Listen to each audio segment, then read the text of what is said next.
Distribution in hydra. तो hydra के अंदर बेसिकली क्या होता है, हाइड्रा के अंदर हमारे पास ये होता है कि जो हमारे पास ये हाइड्रा की बॉडी होती है उसके अंदर फॉर एग्जाम्पल हाइड्रा की जो बॉडी होती है उसका स्ट्रक्चर कुछ इस तरीके से होता है, ठीक है। हाइड्रा की बॉडी के अंदर स्ट्रक्चर कुछ इस तरीके से होता है और इसके अंदर हमारे पास क्या होती है, गैस्ट्रोवेस्कुलर कैविटी होती है। एक हमारे पास लेयर होती है एक्टोडर्म, एक हमारे पास लेयर होती है इनर लेयर, वो कहलाती है एंडोडर्म, और इसके अंदर हमारे पास होती है गैस्ट्रोवेस्कुलर कैविटी, ठीक है। हाइड्रा का स्ट्रक्चर कुछ हमारे पास ऐसे होता है और हाइड्रा के बारे में आपने पढ़ा था, इसके अंदर हमारे पास दो तरह की कैविटी होती है, सॉरी लेयर होती है। एक होती है हमारे पास एक्टोडर्म और एक होती है हमारे पास एंडोडर्म। उसके अंदर हमारे पास होती है गैस्ट्रोवेस्कुलर कैविटी, ठीक है। अच्छा, होता क्या है, सिंपल डिफ्यूजन के थ्रू इसके अंदर क्या हो जाती है, हमारे पास एक्सक्रीशन होती है। हमारे पास हाइड्रा होता है फ्रेश वाटर के अंदर। हमने पढ़ा था कि फ्रेश वाटर के अंदर जितने भी लिविंग ऑर्गेनिज्म है उसके अंदर क्या होता है, अमोनिया हमारे पास एक्सक्रिएट आउट होता है। बाहर का मतलब यहाँ जो हाइड्रा की बॉडी होती है उसका डायरेक्ट लिंक किससे होता है, हमारे पास वाटर से होता है। तो फिर क्या होता है, सिंपल डिफ्यूजन के जरिए क्या होता है कि अंदर का जितना भी अमोनिया है वो एक्सक्रिएट आउट हो जाता है, ठीक है। क्योंकि अब हाइड्रा की बॉडी जो है वो डायरेक्ट कांटेक्ट में है वाटर से, तो सिंपल डिफ्यूजन के थ्रू क्या हो जाएगा, अमोनिया जो भी बनेगा इसका सिंपल एक्सक्रिएट आउट हो जाएगा, ठीक। इसकी जो बॉडी होती है वो सबसे ज्यादा सिंपल बॉडी होती है, इसके ना कोई कॉम्प्लेक्स ना बॉडी होती है और ना ही इसके अंदर कुछ कॉम्प्लेक्स फंक्शन होता है, ठीक। क्योंकि इसके अंदर ऑर्गन नहीं होता, टिश्यू के जरिए इसके अंदर वो हो रही होती है, एक्सक्रीशन हो रही होती है। तो इसका जो हमारे पास क्या होता है, क्या कहलाती है, ये सबसे सिंपल आप कह सकते हो एक्सक्रीशन किसके अंदर होती है, वो होती है हाइड्रा के अंदर। हाइड्रा के अंदर हमारे पास सबसे सिंपल एक्सक्रीशन होती है, ठीक। अब नेक्स्ट चलते हैं हम एक्सक्रीशन इन प्लेन एरिया की तरफ। अगर आप बात करो प्लेन एरिया की, तो प्लेन एरिया आपको पता होता है कि वो कुछ इस तरीके से दिखता है, ठीक है। प्लेन एरिया के अंदर जो होता है हमारे पास ट्यूब्यूलर सिस्टम होता है, लॉन्गिट्यूडनल ट्यूब्यूलर सिस्टम। वो दो तरह का, दो ब्रांचेस में जा रहा होता है। एक ब्रांचेस ये है, दूसरी ब्रांच हमारे पास क्या है, ये हमारे पास क्या है, लॉन्गिट्यूडनल भी है और लॉन्गिट्यूड के अंदर भी है, और ये हमारे पास ट्यूबुलर भी है, ठीक। अच्छा, इसके अंदर हमारे सॉरी दोबारा से मैं रिपीट कर दी हूँ। प्लेन एरिया की जो बॉडी होती है हमारे पास, उसके अंदर हमारे पास दो ट्यूब होती है, ट्यूबुलर सिस्टम है, ठीक है। वो हमारे पास डाउनवर्ड जा रही होती है और किस में जा रही होती है, लॉन्गिट्यूड में जा रही होती है, ठीक है। नीचे की तरफ वो आ रही है, वो हमारे पास ट्यूब है। इस ट्यूब के अंदर हमारे पास बहुत सारे अंदर की जानिब एक बल्ब लाइक स्ट्रक्चर होता है, ये वो बना हुआ होता है, ठीक है। ये बल्ब लाइक स्ट्रक्चर जो होता है इसको हम क्या कहते हैं, फ्लेम सेल कहते हैं, या हम इसको कहेंगे कि हमारे पास प्रोटोनेफ्रिडिया है,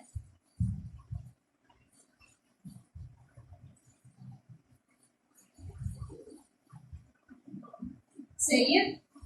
अच्छा, और बाहर की जानिब जो होते हैं हमारे पास इस ट्यूब के क्या होता है, ये हमारे पास एक्सक्रिएटरी पोर्स जो होते हैं बाहर की तरफ जा रहे होते हैं, ठीक है।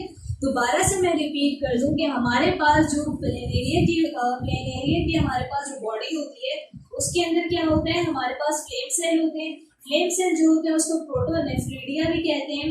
अच्छा, और उसके अलावा अगर आप बात करो इसकी बाहर की जानिब की, तो बाहर की जानिब पर क्या होते हैं, हमारे पास एक्सक्रिएटरी पोर होते हैं। एक्सक्रिएटरी जो पोर होते हैं इसके थ्रू हमारे पास क्या होती है, वाटर रिमूव हो रहा होता है। ये जो हमारे पास एक्सक्रिएटरी पोर है इसके जरिए क्या हो रहा होता है, हमारे पास वाटर रिमूव हो रहा है, ठीक है। अब सिस्टम में होता क्या है, अगर हम फ्लेम सेल और एक्सक्रिएटरी पोर को बड़ा करके देखें तो हमें पता चलता है कि ये जो हमारे पास फ्लेम सेल है, ये हमारे पास फ्लेम सेल हो गया, ठीक। और यहाँ पर जो हमारे पास लगा हुआ है एक्सक्रिएटरी पोर, अगर आप इसको बड़ा करके देखो तो यहाँ पर आपके पास आता है न्यूक्लियस। एक्सक्रिएटरी पोर के अंदर सबसे पहले आपके पास होता है न्यूक्लियस, और यहाँ पर आपके होते हैं सीलिया। सीलिया हमारे पास क्या होते हैं? सीलिया हमारे पास हेयर लाइक स्ट्रक्चर होता है, और ये हमारे पास क्या है? एस्केलेटरी पोर है। और ये हमारे पास क्या है? ये हमारे पास फ्लेम सेल। अब होगा क्या कि हमारे पास जितना भी बेस प्रोडक्ट है वो फ्लेम सेल से कहाँ पर जाएगा? वो एस्केलेटरी पोर में जाएगा। अगर वो हमारी बॉडी समझेगी कि इसके अंदर पूरे के पूरे इस बेस प्रोडक्ट को बाहर निकल जाना है, तो वो एक्सक्रिएट हो जाएगी, वो कहाँ चली जाएगी? बाहर के एनवायरनमेंट में चली जाएगी। लेकिन अगर बॉडी को लगे कि इसमें से कुछ चीजें ऐसी हैं जो बॉडी के काम की है, तो वो क्या होगी? सीलिया की वजह से दोबारा से फ्लेम सेल के अंदर आएंगी, और फ्लेम सेल से क्या हो जाएगा? वो आपकी बॉडी के अंदर चली जाएगी। अच्छा, प्लेनेरिया के अंदर जो होता है, इसका जो माउथ होता है, यहाँ एक ओपनिंग होती है, इसके थ्रू भी क्या होता है कि यहाँ से भी वाटर लॉस होता है। ठीक है, मेन जो हो रहा है इसके एक्सक्रीशन का प्रोसेस किससे हो रहा है? फ्लेम सेल से हो रहा है। फ्लेम जिसे हम कहते हैं प्रोटोनेफ्रिडिया। ठीक है, अब हम जाते हैं नेक्स्ट टॉपिक की तरफ, जो कि है एक्सक्रीशन इन अर्थवॉर्म।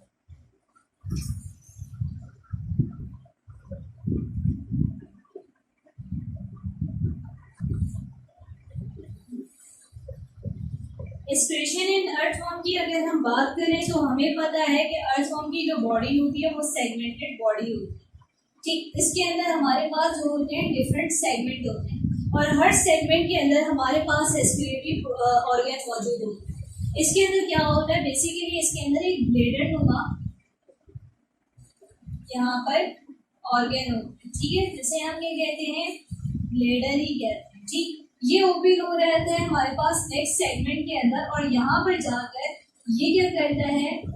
ये एक पोर बना देता है। ठीक है, दोबारा से मैं रिपीट कर दी जाऊं, अर्थवॉर्म के अंदर क्या होता है? हमारे पास ब्लेडर होता है। ब्लेडर के अंदर क्या होता है कि वो हमारे पास दूसरे ऑर्गन के अंदर जो उसकी ओपनिंग हो रही होती है, उसको हम क्या कहते हैं? उसकी ओपनिंग को हम कहते हैं नेफ्रोस्टोम भी कहते हैं। ठीक है,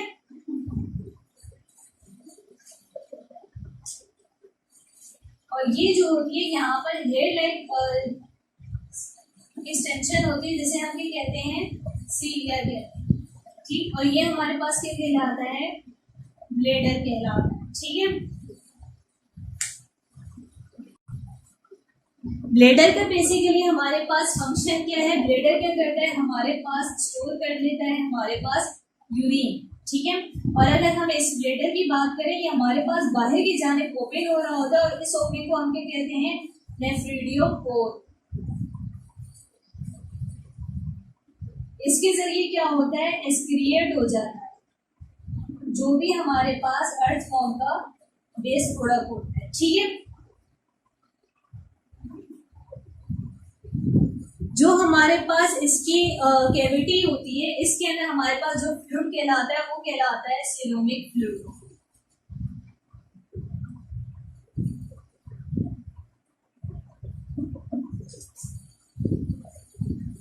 यानी अगर हम अर्थवॉर्म की बात करें तो अर्थवॉर्म के अंदर हमारे पास क्या होगा? हमारे पास ब्लेडर होगा, जिसके अंदर हमारे पास यूरिन स्टोर होगा। ठीक, वो ब्लेडर जो होगा वो नेक्स्ट सेगमेंट के अंदर जाकर भी ओपन होगा, और उसका जो ब्लेडर होगा उसका एक जो पोर होगा वो यहाँ पर उसी सेगमेंट के नीचे भी होगा, उसको हम कहेंगे नेफ्रिडियोपोर। उससे क्या हो जाएगा? हमारा बेस प्रोडक्ट जो होगा एक्सक्रिएट हो जाएगा, जो हमारे पास आउटसाइड बॉडी, जो हमारे साथ इनसाइड बॉडी है, इसको हम कह रहे हैं नेफ्रोस्टोम, और इसके अंदर हमारे पास क्या है? सिलोमिक फ्लूइड है।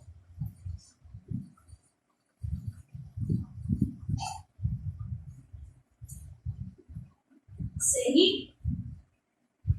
अच्छा, जो हमारा ब्लेडर होता है इसके ऊपर डिफरेंट कैविटीज होती है, ब्लड कैपिलरीज होती है। सही है, लाइक ये हमारे पास ये जो ब्लेडर है ये डिफरेंट कैपिलरीज के ऊपर उसके ऊपर पड़ी हुई है। अच्छा, होता क्या है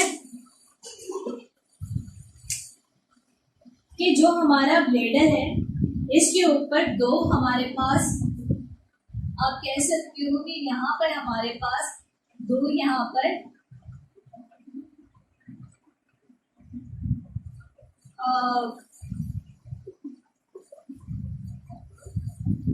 दो हमारे पास पोर होते हैं, या आप कह सकते हो कि हमारे पास दो ऐसे मटेरियल होते हैं। एक इसकी यहाँ पर हमारे पास हो रही होती है रीअब्जॉर्प्शन, जिसके थ्रू हमारे पास यहाँ हो रही होती है रीअब्जॉर्प्शन, और यहाँ हमारे पास हो रही होती है एब्जॉर्प्शन।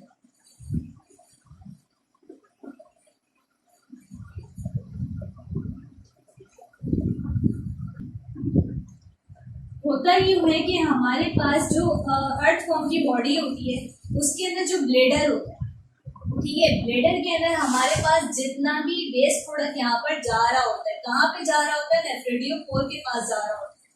वो क्यों जा रहा होता है? क्योंकि उसे वहां से एक्सक्रिएट आउट होता है, ठीक है। अच्छा, वो क्या हो रहा है, हमारा जो वेस्ट प्रोडक्ट है वो जा रहा होता है, तो यहाँ पर एक आपके पास ओपनिंग होती है, या आप कह लो कि आपके पास यहाँ पर कुछ सेल्स होते हैं जिसके जरिए क्या होती है, यहाँ पर रीअब्जॉर्प्शन हो रही होती है। इस चीज की कि वो देखते हैं कि ये चीज वेस्ट मटेरियल में इसमें हमारे कोई काम की चीज है, उसको वो रीअब्जॉर्ब कर लेते हैं, ठीक है। और यहाँ पर वो जो आगे जो जैसे हमारे पास फूड जाता है उसको क्या कहते हैं, उसको वो दोबारा से एक्सक्रिएट करने की, सॉरी यहाँ पर मैंने एब्जॉर्प्शन लिखा है, एब्जॉर्ब नहीं करते, वो इसे एक्सक्रिएट कर रहे, ठीक है। यहाँ पर जो जैसे आपका ब्लेडर है, ब्लेडर के अंदर यहाँ पर वेस्ट मटेरियल जा रहा है, वेस्ट मटेरियल जब जा रहा होगा तो अर्थ फॉर्म की बॉडी देखेगी इस वेस्ट मटेरियल के अंदर उसकी कुछ काम की चीजें, जो काम की चीजें होंगी वो उसे रीअब्जॉर्ब कर लेगी, लेकिन जो बाकी चीजें होंगी वो आगे जाकर एक और यहाँ पर कुछ सेल होंगे वो एक्सक्रिएट करेंगे। जो ब्लेडर होता है उसका मेन फंक्शन क्या होता है, स्टोर यूरिन होता है। ये यूरिन जो यहाँ पर स्टोर होगा उसके जो एक्सक्रिएट होगा वो नेफ्रेडियोपोर से होगा, ठीक है। यहाँ पर जो इसकी आउटसाइड द बॉडी ओपनिंग है, अगर हम इनसाइड द बॉडी ओपनिंग की बात करें तो ये नेक्स्ट सेगमेंट के अंदर जाकर नेफ्रोस्टोम के जरिए ओपनिंग हो रहा होता है, ठीक। इसके अलावा जो ब्लेडर होता है वो किससे सराउंड कर रहा होता है, कैपिलरीज से कर रहा होता है, और जो इसकी कैविटी होती है सेगमेंटेड कैविटी होती है या सेगमेंटेड वॉर्म कहलाता है, इसके अंदर जो फ्लूइड होता है वो कहलाता है सीलोमिक फ्लूइड कहलाता है, ठीक है। इस तरीके से क्या होता है, अर्थवॉर्म के अंदर एस्पिरेशन हो रही होती है।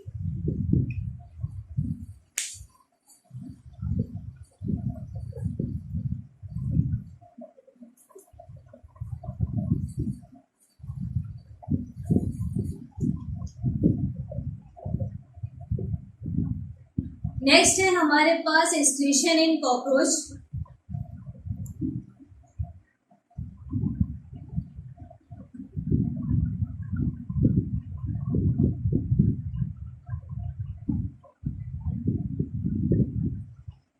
कॉकरोच की जो बेसिकली बॉडी होती है वो हमारे पास 3 पार्ट में डिवाइड होती है। उनमें से पहला पार्ट हमारे पास आता है फोरगट, सेकेंड पार्ट हमारे पास आता है मिडगट, सबसे नंबर 1 हमारे पास है फोरगट, नंबर 2 हमारे पास है मिडगट, नंबर 3 हमारे पास है हाइंडगट, सही है। कॉकरोच की बॉडी को अगर आप देखो तो उसकी कॉकरोच की जो बॉडी होती है वो हमारे पास 3 पार्ट में डिवाइड होती है। नंबर 1 हमारे पास फोरगट, नंबर 2 हमारे पास मिडगट, जो यहाँ से यहाँ तक एरिया वो फोरगट है, जो यहाँ से यहाँ का एरिया वो मिडगट है, और जो यहाँ से यहाँ का एरिया वो हाइंडगट है, ठीक है।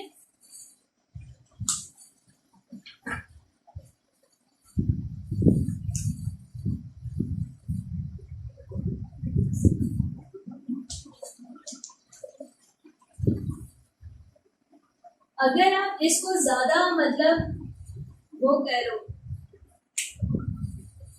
जूम करके देखो कि इसकी बॉडी के ऑर्गन को, तो फिर आपको कैसे नजर में आएगा, आपको ऐसे नजर आएगा कि फॉर एग्जांपल आपके पास सबसे पहले मिडगट की बात करें, हमारे पास जो होती है एस्पिरेशन कॉकरोच के अंदर कहाँ से कहाँ तक होती है, मिडगट से लेकर हो रही होती है फोरगट, हैंडगट, ठीक है।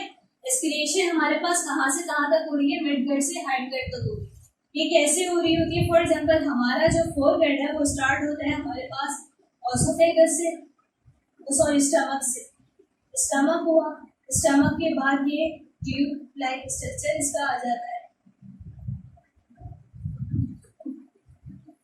फिर यहाँ पे इसकी स्फिंक्टर स्पाइनल सिस्टम आ जाता है, और फिर ये यहाँ पे इज क्रिएट आउट, ठीक है। कॉकरोच की जो बॉडी होती है उसमें एक अलग से स्ट्रक्चर होता है, वो कहलाते हैं हमारे पास मेलफिंजियन ट्यूब्यूल।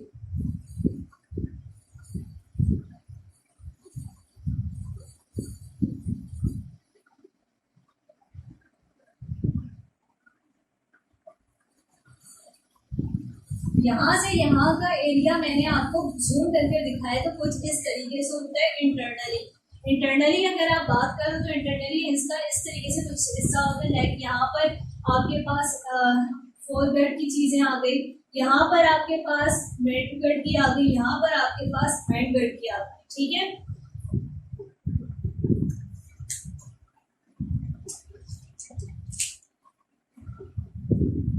अच्छा, आपको पता है कि हमारे पास क्या होता है, यहाँ पर ओपन सर्कुलेटरी सिस्टम होता है। ओपन सर्कुलेटरी सिस्टम में क्या होता है, हमारे पास व्हाइट ब्लड होता है और इसके अलावा हमारे पास क्या होता है, हमारे पास हीमोग्लोबिन नहीं होता जिसकी वजह से व्हाइट ब्लड होता है, हीमोलिम्फ सिस्टम होता है। तो इसके अगर हम इसको जूम करके देखें कि आखिर कैसे मेलफिंजियन ट्यूब्यूल के जरिए हमारी बॉडी से एस्पिरेशन हो रही है, तो आपको मैं मेलफिंजियन ट्यूब्यूल्स का जो एक पार्टिकल है उसको बता दूँ। ये बात आपको समझ में आ गई कि कॉकरोच है, कॉकरोच के हमारे पास 3 पार्ट होते हैं, फोरगट, मिडगट, हाइंडगट। अगर आप इसको इंटरनल स्ट्रक्चर को बड़ा करके देखो तो आपके पास पहले स्टमक आता है, फिर इसके अंदर कुछ इंटेस्टाइनल ट्यूब्स आती है, मेलफिंजियन ट्यूब्स आती है, फिर आपके पास रेक्टम आता है, ठीक है। ये चीज आपके पास क्या है, ये आपके पास रेक्टम है, ठीक, जिसके जरिए आपके पास जितना भी एस्पिरेशन से भी प्रोडक्ट है वो एक्सक्रिएट आउट होगा। अगर मैं मेलफिंजियन ट्यूब्यूल को जूम करूं तो कैसा ये स्ट्रक्चर होगा,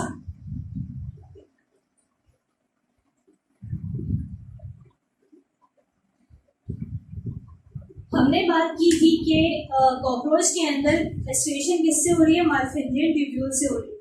मेलफिंजियन ट्यूब्यूल्स के अंदर हमारे पास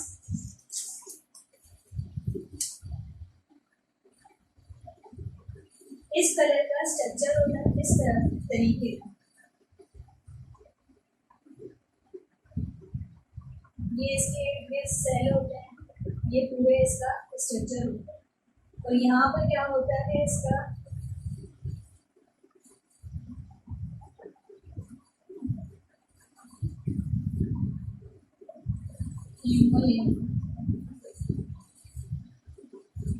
ये हमारे पास मेलफिंजियन ट्यूब्यूल का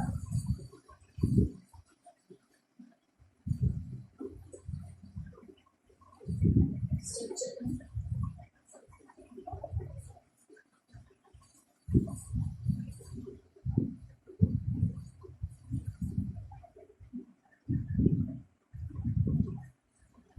अच्छा,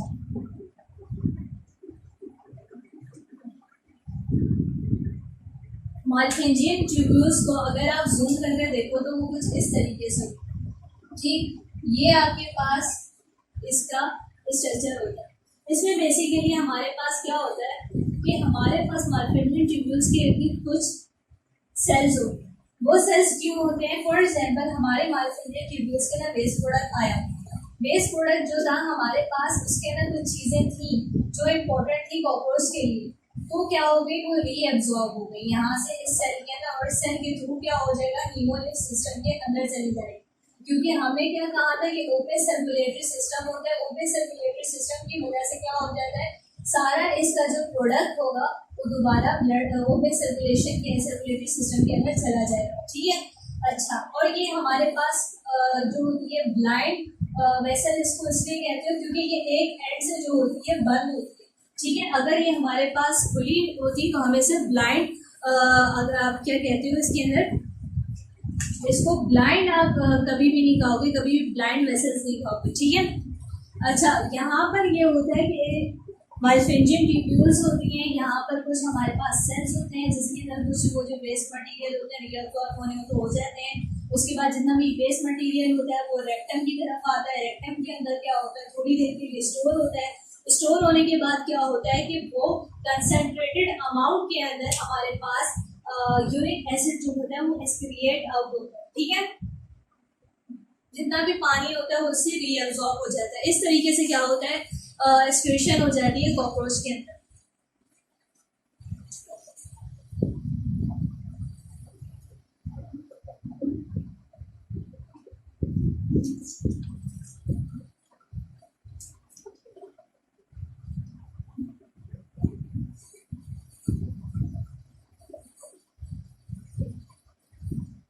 अब हम बात करेंगे कि हमारे पास मैन के अंदर एक्सक्रीशन कैसे होती है। नेक्स्ट टॉपिक है हमारा excretion in man.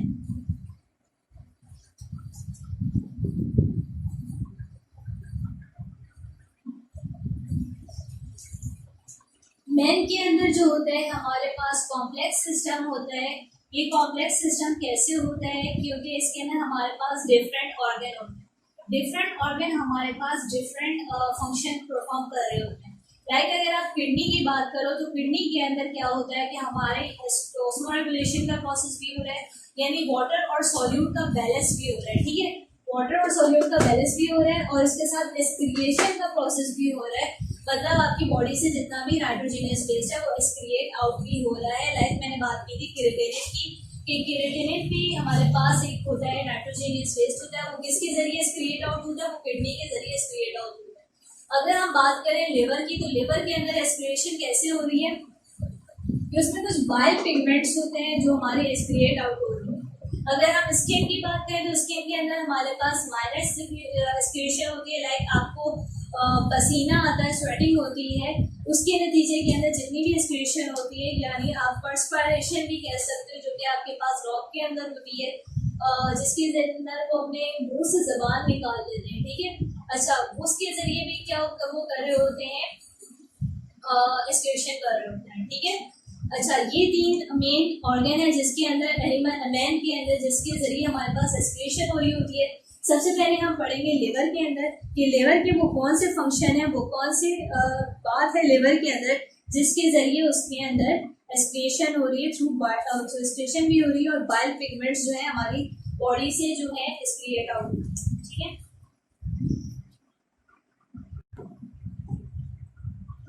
So basically liver हमारे पास क्या होता है, मेटाबॉलिक सेंटर है। अच्छा, ये रेडिश ब्राउन कलर का होता है और बिलो डायफ्राम होता है। ये कैसे होता है, फॉर एग्जांपल ये एक मैन की बॉडी है, ठीक है। ये मैन की बॉडी है आपके पास, इसके अंदर क्या होगा, ये यहाँ पर सैक लाइक स्ट्रक्चर होता है लिवर, ठीक है। अच्छा, डायफ्राम, ये डायफ्राम है, इसके क्या है, नीचे है, सही है। अच्छा, रेडिश ब्राउन इसका कलर होता है। यहाँ पर आपके पास पैनक्रियाज होती है, यहाँ पर आपके पास क्या होता है, स्प्लीन होती है, ठीक है। यहाँ पर आपके पास स्प्लीन है, डायफ्राम जो है इसकी ब्लो है, ये लिवर है, ये रेडिश ब्राउन कलर का लिवर होता है, इसके साथ पैनक्रियाज होती है, ठीक है। ये स्ट्रक्चर किसका होता है, हमारे पास लिवर का होता है ह्यूमन बॉडी के अंदर।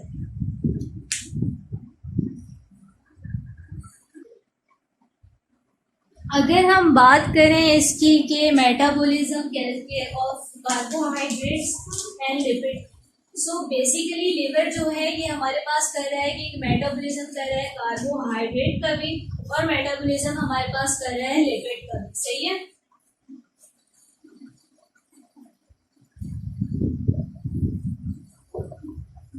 ये दोनों काम हमारे पास कौन कर रहा है, हमारे पास लिवर कर रहा है। अच्छा, कार्बोहाइड्रेट की मेटाबॉलिज्म हमारे पास कैसे हो रही है, वो ऐसे हो रही है कि लाइक हमने कोई फूड खाया तो उस फूड के जरिए हमारे पास क्या आ गया, ग्लूकोज।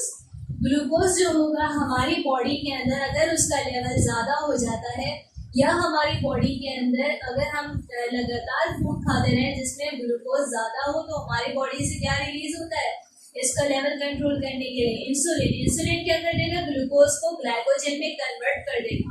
इस प्रोसेस को क्या कहेंगे हम, ग्लाइकोजेनोलाइसिस, यानी ग्लूकोज का ग्लाइकोजन में कन्वर्ट होना by the help of insulin, वो क्या कहलाता है, ग्लाइकोजेनोलाइसिस।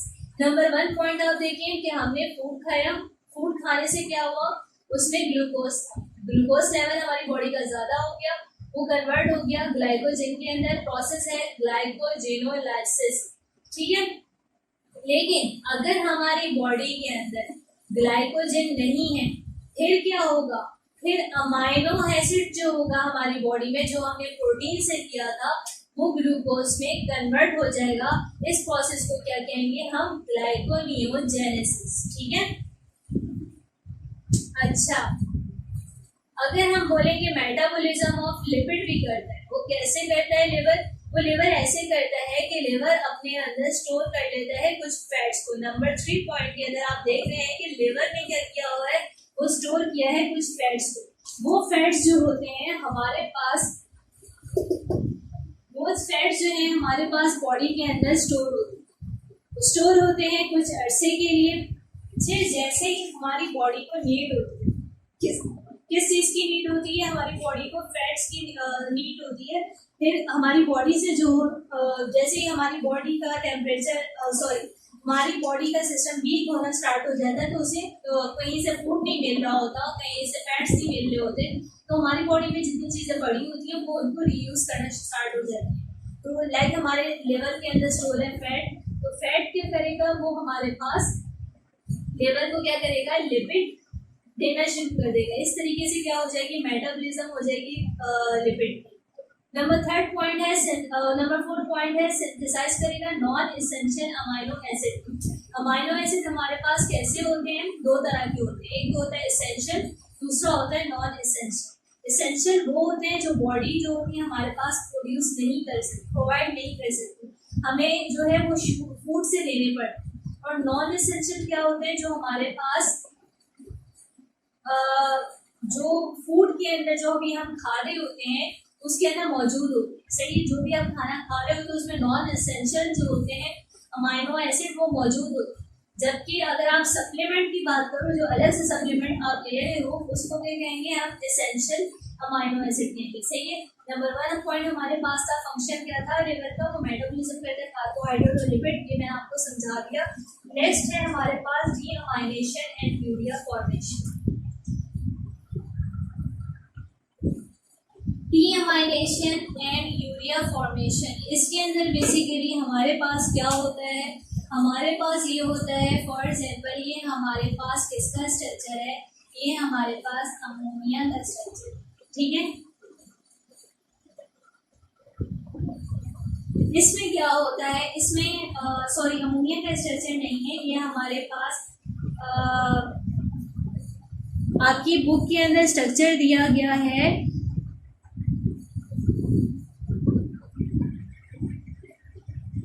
अमाइनो एसिड का। क्योंकि हमारी body excess of amino acid store नहीं कर पाती, इसलिए वो क्या करती है, इसको कन्वर्ट कर देती है ग्लूकोज के अंदर।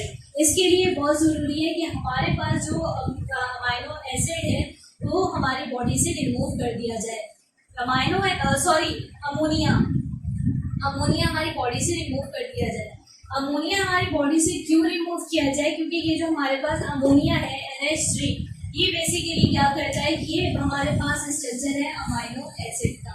सही है। आप कुछ करने के लिए सबको, ये हमारे पास स्ट्रक्चर है अमाइनो एसिड का। ठीक है। अच्छा, इसमें क्या हुआ कि हमारे पास जो अमोनिया था ये हमारी बॉडी से रिमूव हो गया। क्यों रिमूव हुआ, अगर ये हमारे बॉडी के अंदर रहेगा तो ये प्लेसेंटा को हमारे ब्रेन को जो है वो क्रॉस कर लिया तो वो हमारी बहुत बॉडी के अंदर बहुत सारी टॉक्सिसिटी प्रोड्यूस कर सकते हैं, हमारी बॉडी का सिस्टम डैमेज कर सकता है। ठीक है। अच्छा, पर्सन की जो है वो डेथ भी कॉज हो सकती है। इस अमोनिया को रिमूव करना होगा। उस अमोनिया को रिमूव करने का प्रोसेस हमारे पास क्या कहलाएगा, डीअमाइनेशन। जैसे ही अमोनिया रिमूव होगा तो ये क्या होगा, ऑक्सीजन की मदद से एक स्ट्रक्चर बना लेगा। ये जो अमोनिया है ये रिमूव हो गया, इसमें ऑक्सीजन ऐड हो गया। अमोनिया रिमूव हुआ तो हमारे पास ऑक्सीजन ऐड हो गया। ऑक्सीजन जब हमारे पास ऐड हो गया तो इसने हमारे पास क्या कर दिया, डीअमाइनेशन कर दी। डीअमाइनेशन क्यों करी, कि जो हमारे पास अमाइनो एसिड है वो किस में कन्वर्ट हो जाए, ग्लूकोज में। ठीक है। नेक्स्ट है हमारे पास यूरिया फॉर्मेशन। यूरिया फॉर्मेशन के लिए हमारे पास साइकिल होता है, उस साइकिल को हम क्या कहते हैं, ऑर्निथाइन साइकिल। इसमें बेसिकली क्या होता है, ये साइकिल ऐसे स्टार्ट होता है कि सबसे पहले हमारे पास ऑर्निथाइन का जो एक एंजाइम है वो किससे रिएक्ट करता है, अमोनिया से। ये रिएक्ट कर कार्बन डाइऑक्साइड हमारे पास रिलीज होती है और इसके बाद क्या होता है, हमारे पास सिट्रोलीन बन जाता है। सिट्रोलीन जो होता है दोबारा अमोनिया से रिएक्ट करता है, वाटर हमारे पास रिमूव होता है, वो हमारे पास Arginine बन जाता है। Arginine क्या करता है, हमारे पास वाटर भी निकालता है और यूरिया भी निकालता है। इस तरीके से हमारे पास क्या होता है, यूरिया की फॉर्मेशन हो जाती है। ये वाला जो साइकिल है ये हमारे पास कभी भी नहीं पूछा गया, लेकिन अगर आपसे एमसीक्यूज में पूछा जाए तो ये आप अच्छे से याद कर लेना कि सबसे पहले ऑर्निथीन है, फिर सिट्रोलीन है, देन आर्जिनाइन। ठीक है, नेक्स्ट है हमारे पास production of bile. Production of bile के अंदर आप देखें कि हमारे पास जो बाइल पिगमेंट होते हैं, यानी जो बाइल हमारे पास सॉल्ट होते हैं, वो कैसे होते हैं, हमारे पास येलोइश ग्रीन होते हैं। ठीक है, अच्छा ये जो हमारे पास क्यों होते हैं येलोइश ग्रीन, ये येलोइश ग्रीन हमारे पास इसलिए होते हैं क्योंकि कुछ हमारे पास बाइल होते हैं, वो सॉल्ट जो होता है बाइल सॉल्ट, वो रिस्पॉन्सिबल होता है इसकी पिगमेंटेशन के लिए। आरबीसीज का आपको पता है ये 120 डेज इसकी लाइफ टाइम है। इसके बाद क्या करते हैं, लिवर या स्प्लीन हमारे पास आरबीसीज को ब्रेक डाउन कर देगा। जब ये आरबीसीज को ब्रेक डाउन कर देगा फिर क्या हो जाएगा कि जो हमारे पास जो रिंग होगी उसके अंदर क्या होगा, हमारे पास बिलीरुबिन होगा, बिलीवर्डेन होगा, और ये हमारे पास येलो कलर का होगा बिलीरुबिन, बिलीवर्डेन हमारे पास ग्रीन कलर का होगा। ये सब कुछ आप लोग फर्स्ट ईयर में पढ़कर आए हो। ठीक है, ये हमारे पास बिलीवर्डेन है, ग्रीन है, और बिलीरुबिन हमारे पास क्या है, येलो है। ठीक है, अच्छा 120 डेज के बाद आरबीसीज हमारे पास डेथ कॉज हो जाती है, ये डिस्ट्रॉय हो जाते हैं। इसके अंदर जो रिंग होती है, अगर वो लिवर ब्रेक कर रहे हैं इस हीमोग्लोबिन की आरबीसीज को, अगर लिवर ब्रेक डाउन कर रहा है वो क्या करेगा, डायरेक्ट बाइल में डाल देगा। ठीक है, अगर स्प्लीन जो स्प्लीन होता है, मैंने आपको बताया था लिवर के साथ हमारे पास क्या होता है, स्प्लीन भी होता है। अगर वो ब्लड को ब्रेक डाउन करेगी तो सबसे पहले वो क्या करेगी, आरबीसीज को ब्रेक डाउन करेगी तो सबसे पहले वो ब्लड में लेकर जाएगी, देन लिवर में लेकर जाएगी, देन बाइल में लेकर जाएगी। ठीक है, अच्छा हमें पता है कि अगर हमारी बॉडी के अंदर एक्स्ट्रा कोलेस्ट्रॉल होगा तो क्या करेंगे, हम बाइल डालेंगे। बाइल जब हम डालेंगे तो हमारे पास एक्सक्रिएट हो जाएगा, चाहिए जो हमारे पास बाइल जो प्रोड्यूस हुआ था वो लिवर के जरिए एक्सक्रिएट हो जाएगा। लिवर जो है बेसिकली प्रोडक्शन ऑफ बाइल करता है, क्यों, क्योंकि जो हमारे पास लिपिड है वो बाइल सॉल्ट की मदद से क्या हो जाते हैं, लाइपेज में कन्वर्ट हो जाते हैं। सही, जितना भी हमारे पास एक्स्ट्रा कोलेस्ट्रॉल हो गया, फॉर एग्जाम्पल हमारे पास लिपिड है, वो हमारे पास बाइल सॉल्ट के थ्रू क्या हो जाएंगे, लाइपेज में कन्वर्ट हो जाएंगे। ठीक है, अगर हमारे पास बाइल सॉल्ट नहीं होगा फिर क्या हो जाएगा, फिर ये होगा कि ये जो जितना भी लिपिड है ये ब्रेक डाउन हो जाएगा और इसे डाइजेस्ट हो करेंगे। ठीक है, हमारी बॉडी को कब डाइजेस्ट करेगा। सो प्रोडक्शन ऑफ बाइल में हमें क्या पता चला, हमें ये पता चला कि बाइल सॉल्ट जो होता है उसके जो कलर होता है वो नीम की वजह से होता है, और अगर लिवर आरबीसीज को ब्रेक डाउन करेगा तो सबसे पहले किसके पास लेकर जाएगा, बाइल के पास, बाइल में डाल देगा। और अगर स्प्लीन जो है वो आरबीसीज को ब्रेक डाउन करेगा तो पहले ब्लड में लेकर जाएगा, फिर ब्लड से लिवर, एंड देन लिवर क्या कर देगा, उसे बाइल में डाल देगा। जो एक्स्ट्रा कोलेस्ट्रॉल हो गया जैसे लिपिड है, ये हमारे पास ब्रेक डाउन होता है बाइल सॉल्ट से और किसमें हो जाएगा, लाइपेज में। ठीक, अच्छा नेक्स्ट है हमारे पास डिटॉक्सिफिकेशन। डिटॉक्सिफिकेशन में ये है कि हम मॉडिफाई कर लेंगे, जो भी हम कोई ड्रग खाते हैं या कोई भी पॉइजन लेते हैं जो हमारी बॉडी के लिए हार्मफुल है। कुछ ड्रग ऐसी है जो हमारी बॉडी में जाकर हाइड्रोजन पर ऑक्साइड बनाती है। ये हाइड्रोजन जो पर ऑक्साइड है ये हमारी बॉडी के लिए क्या है, ये हार्मफुल है। फिर क्या होगा, ये हाइड्रोजन पर ऑक्साइड किस में कन्वर्ट हो जाएगा, ये हो जाएगा वाटर में और ऑक्सीजन के अंदर बाय द हेल्प ऑफ कौन से इसके कैटालाइज एंजाइम की मदद से। देन हमारे पास है फॉर्मेशन ऑफ कोलेस्ट्रॉल। इसके अंदर हमारे पास क्या है, जो भी एक्सेस हमारे पास कोलेस्ट्रॉल है वो रिमूव हो जाएगा बाइल के अंदर, बाइल के थ्रू।